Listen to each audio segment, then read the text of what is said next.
आइए आज के मनन के लिए जो पाठ मिलेगा हम उसको निकालेंगे। कुलूसियों की पत्री उसका 2 अध्याय उसके 6 पद से लेकर 19 पद तक। कुलूसियों की पत्री उसका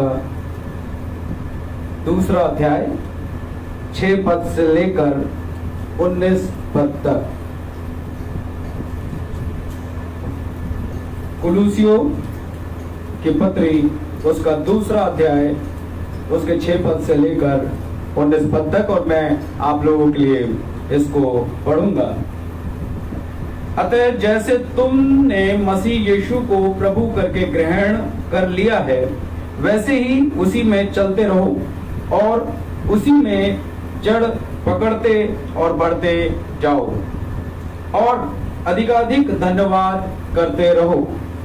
चौकस रहो कि कोई तुम्हें उस तत्व ज्ञान और व्यर्थ धोखे के द्वारा अपना अहेर न बना ले, जो मनुष्यों की परंपराओं और संसार की आदि शिक्षा के अनुसार तो है, पर मसीह के अनुसार नहीं।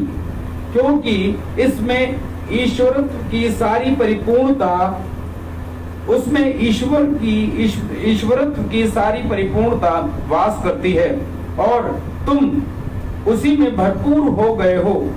सारी प्रधानता और अधिकार का शिरोमणि है। उसी में तुम्हारा ऐसा खतना हुआ है जो हाथ से नहीं होता, अर्थात मसीह का खतना, जिससे शारीरिक देह उतार दी जाती है, और उसी के साथ बपतिस्मे में गाड़े गए, और उसी में परमेश्वर की सामर्थ पर विश्वास करके जिसने उसको मरे हुओं में से जिलाया, उसके साथ जी भी उठे।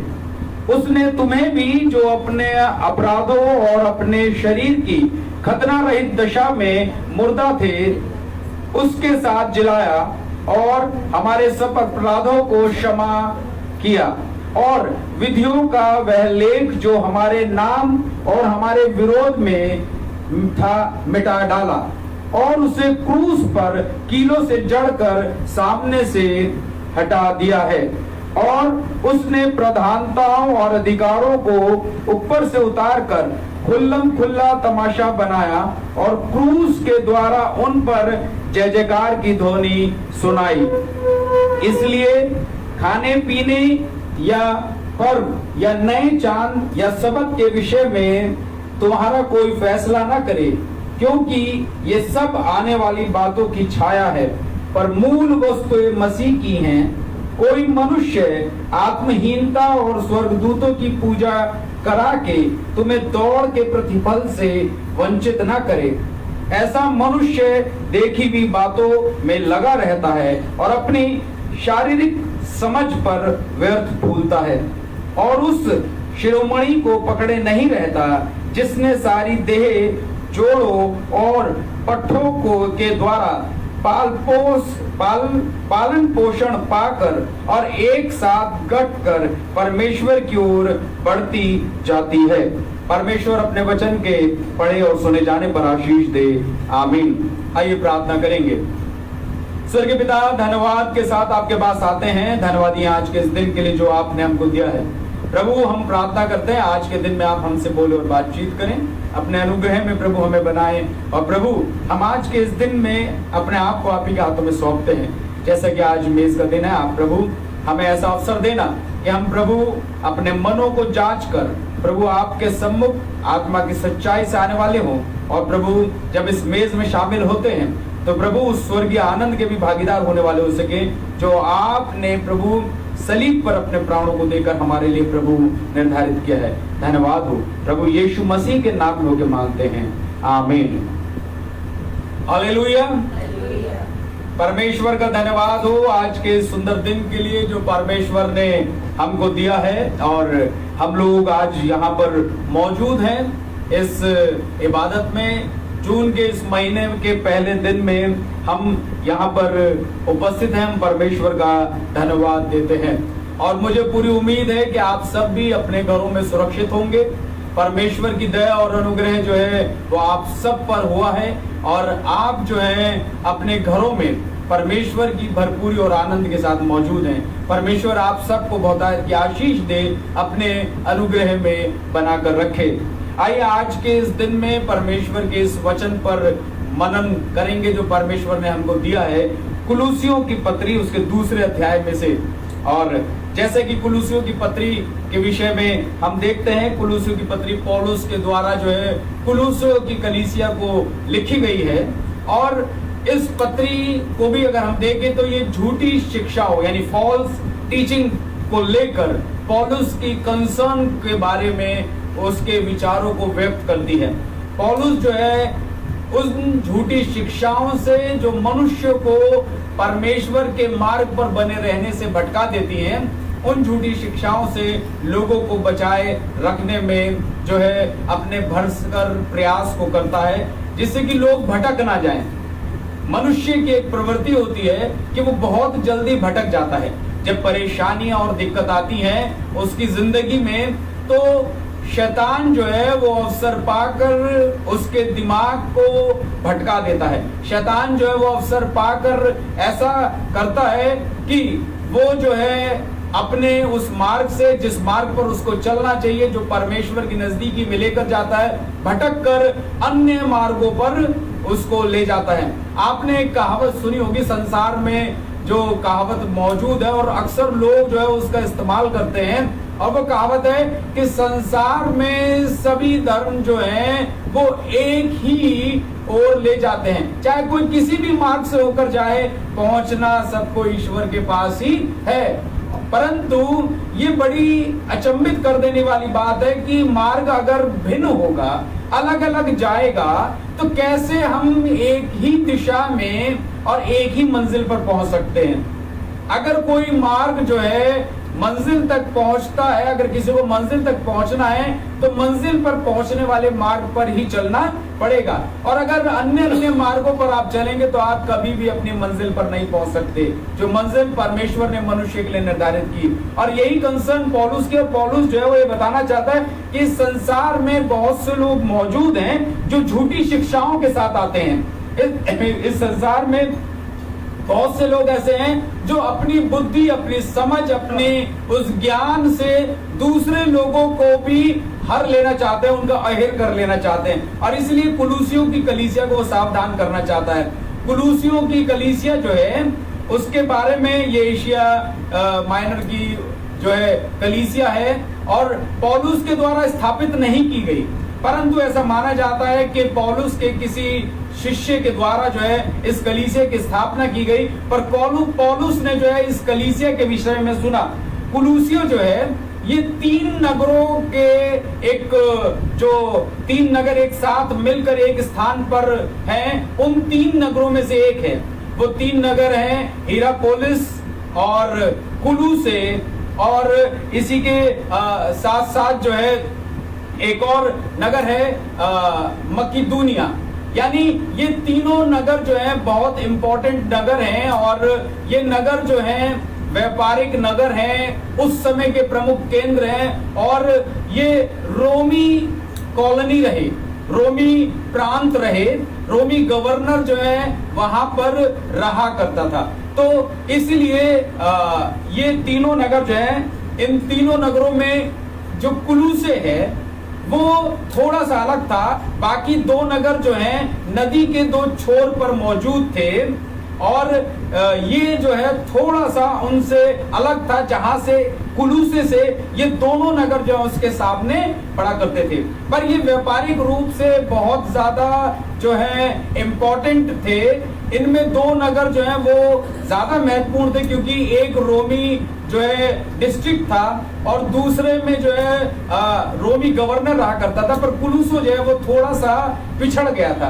परंतु कुलुसे में जो रहने वाले लोग थे वो संपन्न थे, क्योंकि कुलुसे जो है वो भूकंप का क्षेत्र था, सबसे ज्यादा भूकंप आते थे, ज्वालामुखी क्षेत्र था, और इसीलिए चराई के जो है वहां पर मैदान बहुत मौजूद थे, और लोग जो है वहां पर आकर जो है लगभग 300 ईसा पूर्व रोमी यूनानी जो सम्राट था, उसने वहां पर लगभग 2000 यहूदी परिवारों को बसाया, जो बाद में वहां पर जो है बड़े संपन्न हो गए।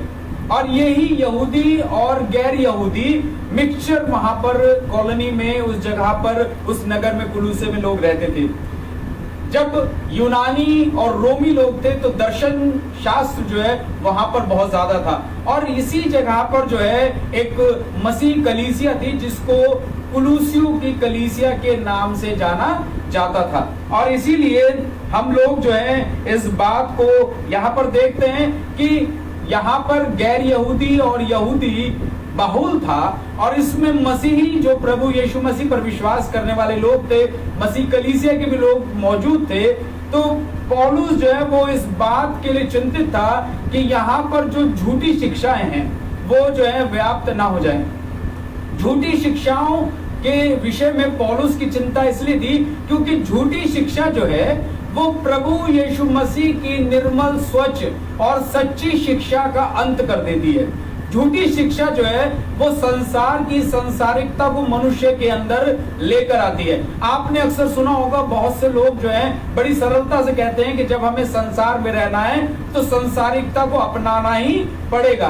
परंतु पौलुस जब ये बताना चाहता है कि मसीह में सारी परिपूर्णता वास करती है, और जो मसीह के मार्ग पर चलता है वो परिपूर्णता में वास करता है, उसमें कुछ अधूरापन नहीं है। और इसीलिए किसी भी प्रकार की जो है यहाँ पर गुंजाइश नहीं है कि कोई और शिक्षा, कोई और फिलॉसफी, कोई और वर्शिप, किसी और की आराधना को मसीह के साथ जो है स्थान दिया जाए।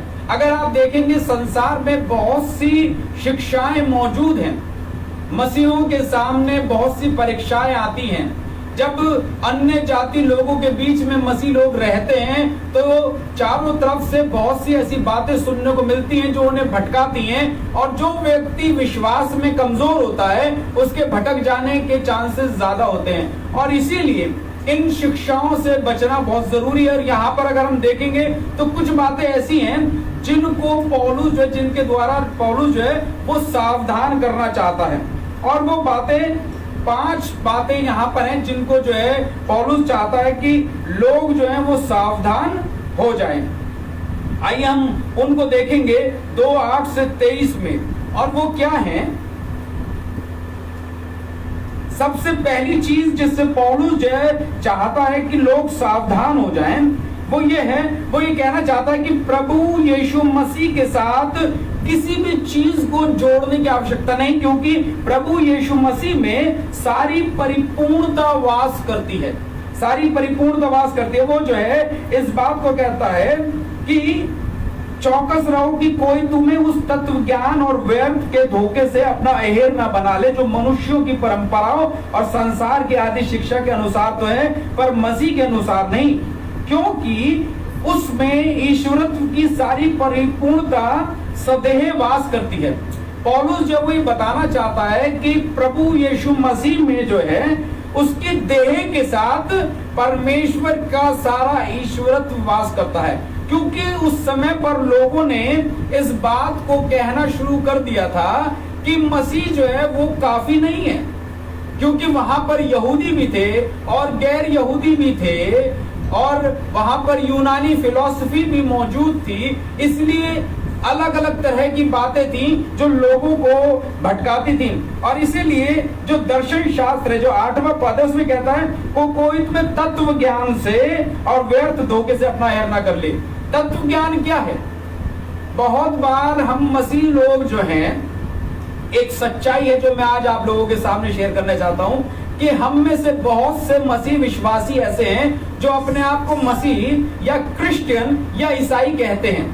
मैं आपको बताना चाहता हूं कि मेरी बहुत से ऐसे मसीहों से बातचीत होती है जो कहते हैं पादरी साहब हमारा तो स्टैंडर्ड बहुत ऊंचा, आप जानते हैं हम खानदानी ईसाई हैं, हमारे घर में जो है हम तो दूसरी, तीसरी, चौथी पीढ़ी हैं। इस प्रकार की बातचीत कहते हैं। पर अगर आप उनसे प्रभु यीशु मसीह के जीवन की बातों को या पवित्र शास्त्र की बातों को या परमेश्वर के वचन की बातों को जानने का प्रयास करेंगे तो उनका ज्ञान जो है वो बहुत कम नजर आएगा। बहुत सी बातें बाइबल में कहां पर लिखी हैं, परमेश्वर के वचन में कहां पाई जाती हैं, उन बातों को अगर देखेंगे तो वहां पर वो जो है अटकते हुए नजर आएंगे।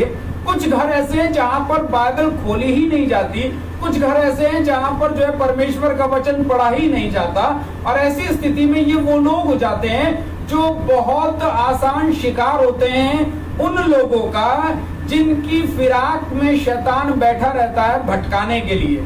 और इसीलिए तत्व ज्ञान का मतलब फिलोसॉफिकल थॉट्स जो हैं उनको भटका देते हैं। संसार की शिक्षा, संसारिकता उनको अपनी ओर खींच लेती है और उनमें भटकाव के बहुत से चांसेस मौजूद रहते हैं। ऐसे लोग जो कहने को तो मसीह हैं, कहने को तो परमेश्वर के जन हैं, पर परमेश्वर के गुण, परमेश्वर की बातें और परमेश्वर का संपूर्ण समझ और ज्ञान उनमें नहीं पाया जाता।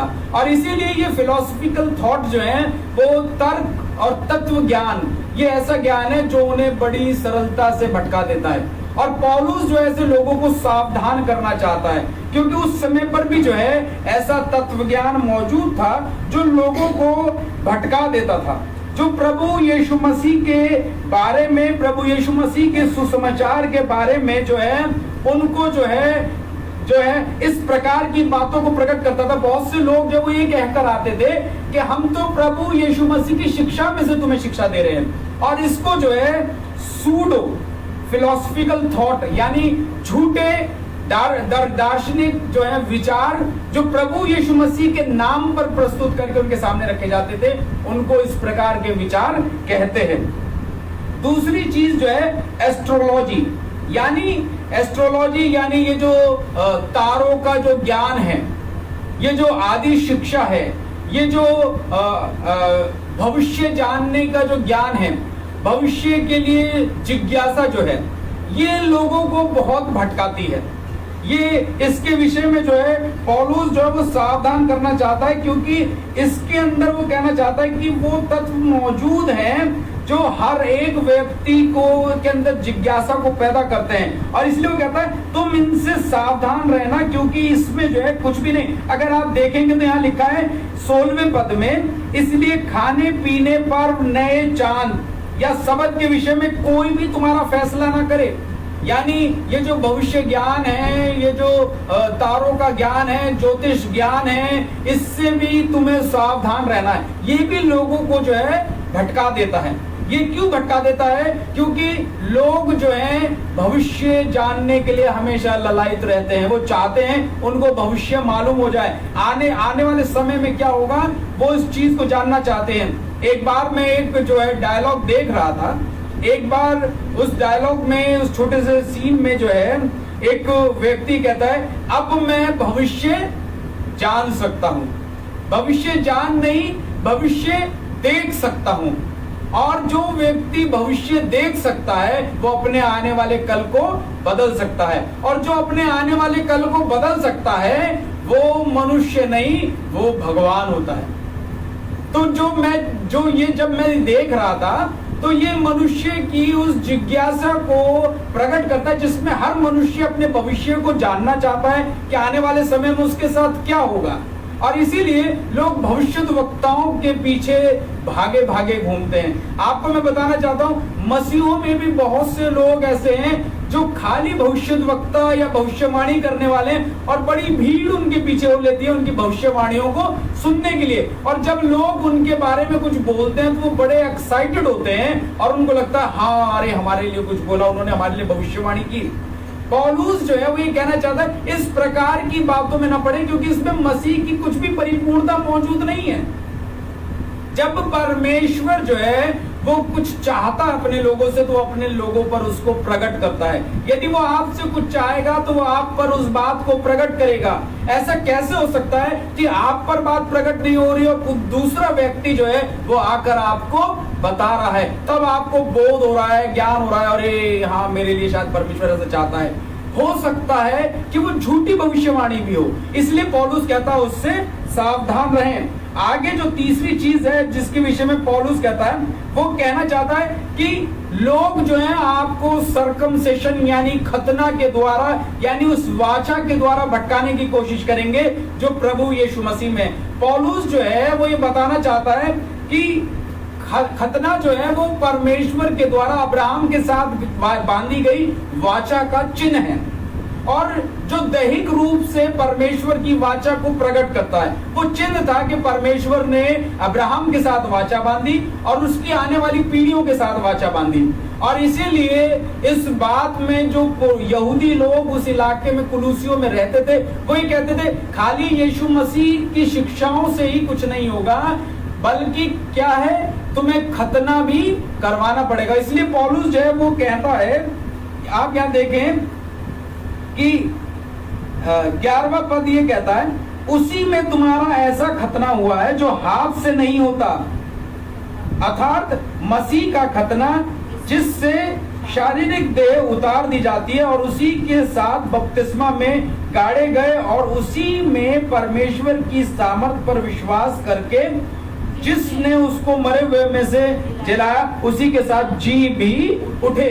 यानी पौलुस ये बताना चाहता है कि हमारा जो खतना है वो हाथ वाला खतना नहीं है, बल्कि मसीह में वो खतना है जिसमें देह जो है वो उतार दी जाती है, बपतिस्मे में हम उसके साथ गाड़े जाते हैं, और जिसने मसीह को जिलाया है वही हमें उसके साथ जिलाता भी है। इसलिए पौलुस जो कहता है कि जो प्रभु यीशु मसीह के साथ परमेश्वर ने हमसे वाचा बांधी है, जो नई वाचा बांधी है, उस नई वाचा के अंतर्गत क्या है, पौलुस जो है वो ये सावधान करना चाहता है, वो ये बताना चाहता है कि शारीरिक खतने के चक्कर में ना रहें, उन बातों के चक्कर में न रहें जिनको आप देखते हैं कि अरे इन परंपराओं को अगर हम पूरा नहीं करेंगे तो शायद जो है कुछ अधूरा रह जाएगा। लोग आपको इसके द्वारा भटकाने की कोशिश करेंगे।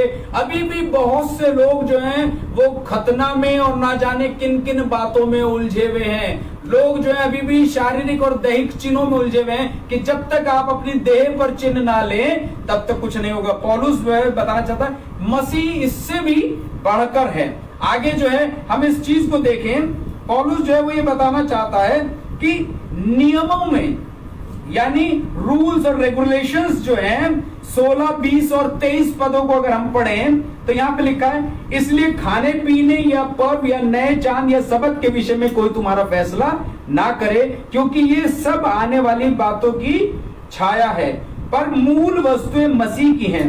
और जो है 20वें पद में देखें, यहां पर लिखा है, जबकि तुम मसीह के साथ संसार की आदि शिक्षा की ओर मर गए तो फिर क्यों उनके समान जो संसार के हैं जीवन बिताते हो, तुम ऐसी विधियों के वश में क्यों रहते हो।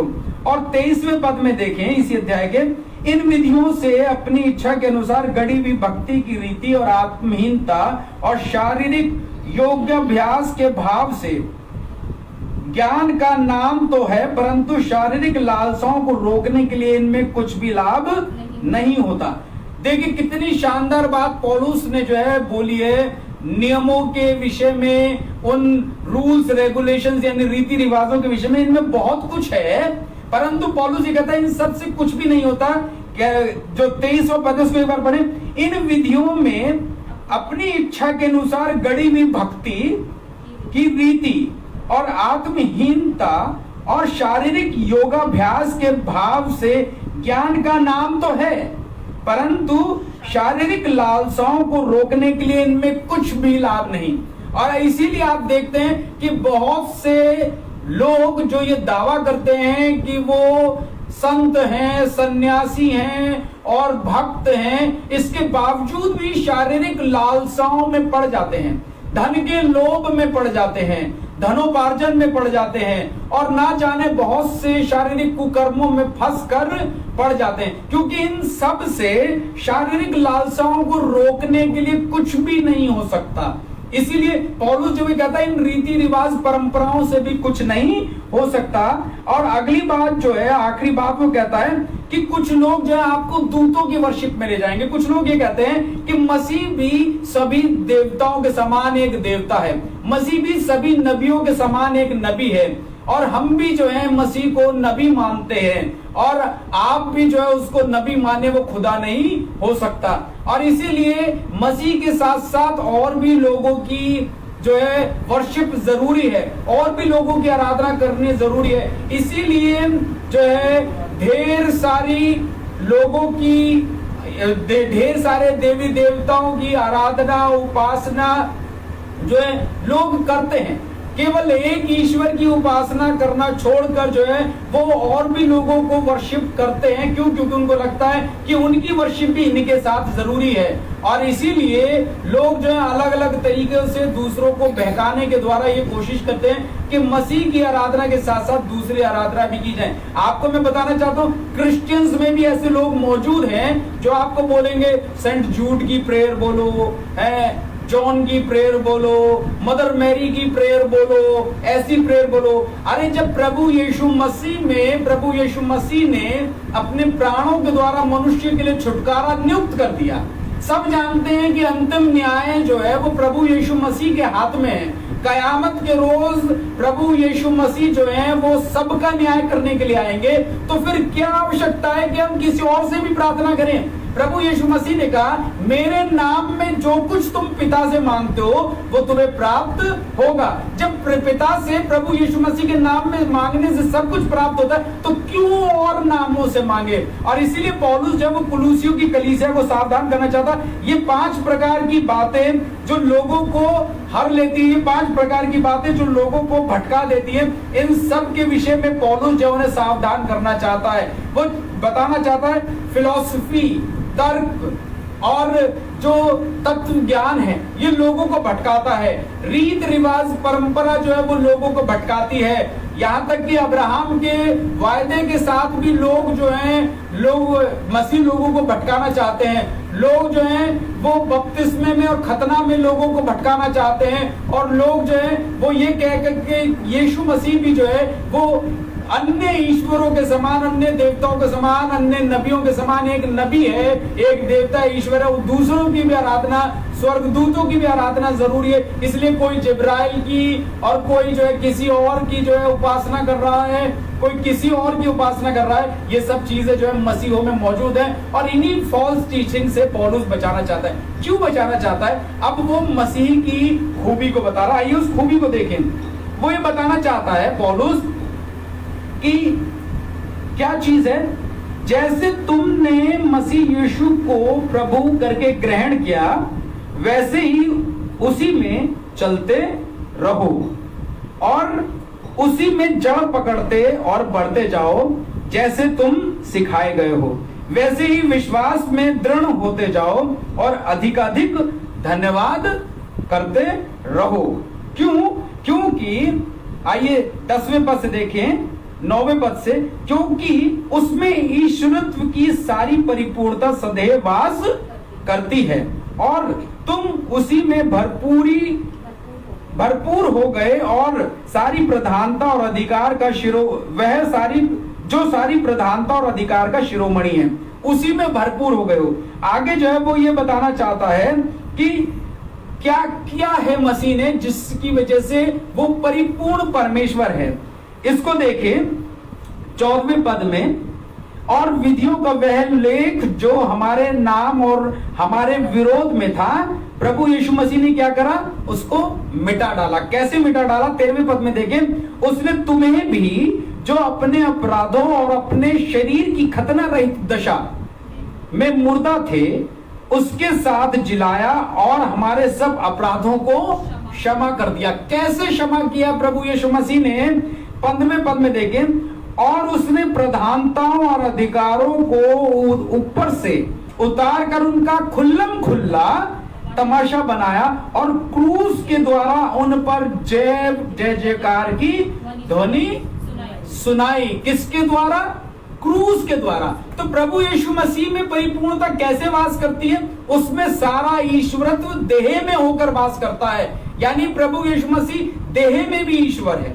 ऐसा नहीं है कि वो देह में मनुष्य, क्योंकि कुछ लोग जो उस समय पर जो ज्ञानवाद था, ज्ञानवाद के साथ साथ जो है यूनानी फिलॉसफी थी, दर्शन शास्त्र था, उसी के साथ साथ जो है यहूदी परंपराएं जो थी और गैर यहूदी रीति रिवाज जो थे, वो सब मसीहत में घुसे चले आ रहे थे, सब मसीहत में शामिल हो रहे थे, जो कि झूठी शिक्षाओं के रूप में था और मसीह के साथ मिलाकर लोगों को परोसे जा रहे थे। पौलुस कह रहा था कि ये सब चीजें बेकार है, केवल प्रभु यीशु मसीह को देखो, क्योंकि जो यीशु मसीह की शिक्षाएं हैं, जो यीशु मसीह की बातें हैं, उसमें परिपूर्णता है। और परिपूर्णता कैसे है कि उसने परमेश्वर के साथ जो है वो आपको जिलाया है। प्रभु यीशु मसीह में आप जिलाए गए हो, क्योंकि जैसे उसने क्रूस पर इन सब बातों को जो है कीलों के साथ ठोक दिया, इन रीत रिवाज परंपराओं को, क्रूस के द्वारा उसने हमारे लिए छुटकारा दिया है। और इसीलिए हमें प्रभु यीशु मसीह की उस क्रूस की कथा पर विश्वास करना है केवल, क्योंकि उसी के द्वारा छुटकारा है, इसके अलावा और किसी चीज में नहीं। क्योंकि ना तो कोई ज्ञान, ना कोई तत्व, ना कोई बुद्धि हमें जो है परमेश्वर के क्रोध से बचा सकती है। केवल प्रभु यीशु मसीह का अनुग्रह है, जिस पर विश्वास करने के द्वारा हम धर्मी ठहरते हैं। और इसलिए पौलुस जो है कहता है केवल प्रभु यीशु मसीह पर ही विश्वास करो, क्योंकि उसने क्रूस पर हम सब के लिए इन सब रीत रिवाज परंपराओं को मिटा दिया है। अब कोई परंपरा हम पर लागू नहीं होती, कोई रीत हम पर लागू नहीं होती, कोई भविष्य के बारे में हमें जिज्ञासु होने की जरूरत नहीं, क्योंकि जो प्रभु यीशु मसीह में है वो क्या है, नई सृष्टि। और जो उसमें बपतिस्मा पाते हैं, बपतिस्मा पाने के द्वारा ये देह जो है वो जो है उसके साथ सो जाती है और हम जो है मसीह के साथ जिलाए जाते हैं। और जब हम मसीह के साथ जिलाए जाते हैं तो नई सृष्टि होते हैं, हम प्रभु में नए हैं और अब हम विश्वास के द्वारा जो है उसके साथ अनंतता में वास करेंगे। इसलिए किसी भी प्रकार की सांसारिक तर्क से, देखिए ये चीज मान के चलें कि आप किसी के साथ तर्क में कभी ना फंसें, क्योंकि तर्कों के द्वारा परमेश्वर को प्रस्तुत नहीं किया जा सकता।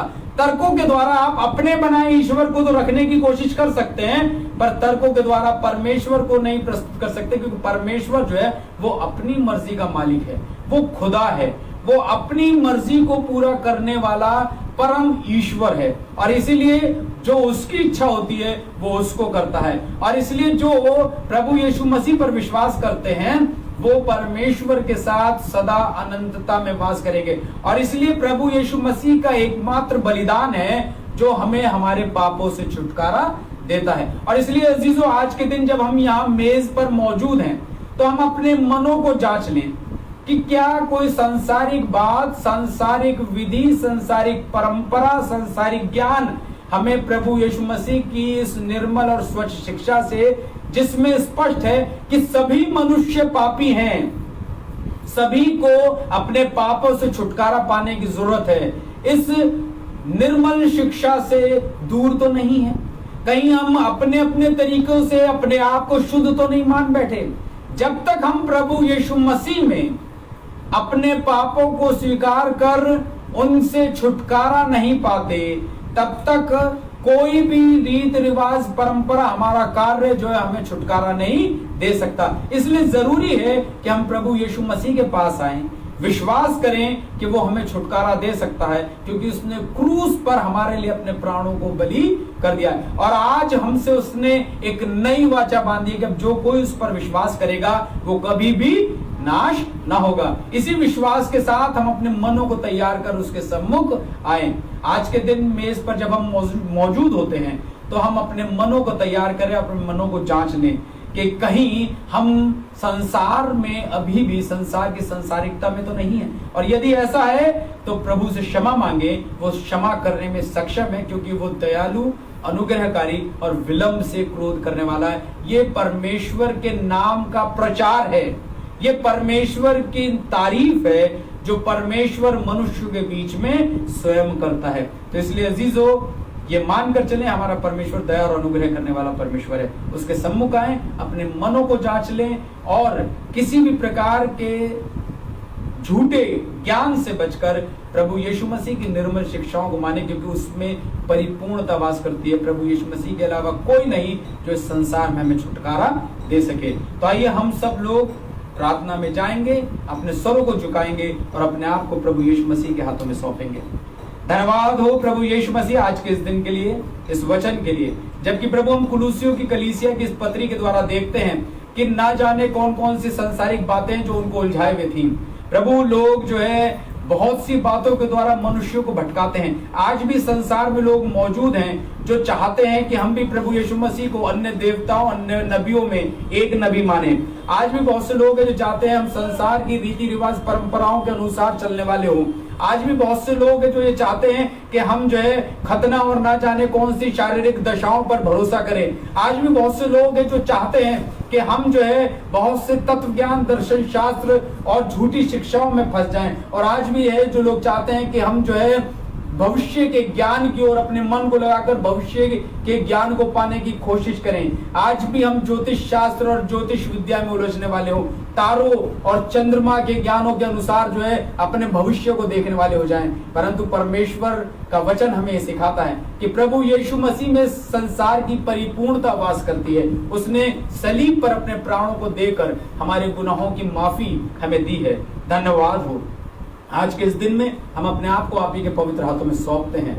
प्रार्थना करते हैं प्रभु यीशु मसीह आप दया और अनुग्रह करना, हमारी सहायता और मदद करना। सारा आदर मान आपको देते हुए इस विनती को उद्धार करता प्रभु यीशु मसीह के नाम में मांगते हैं, आमीन।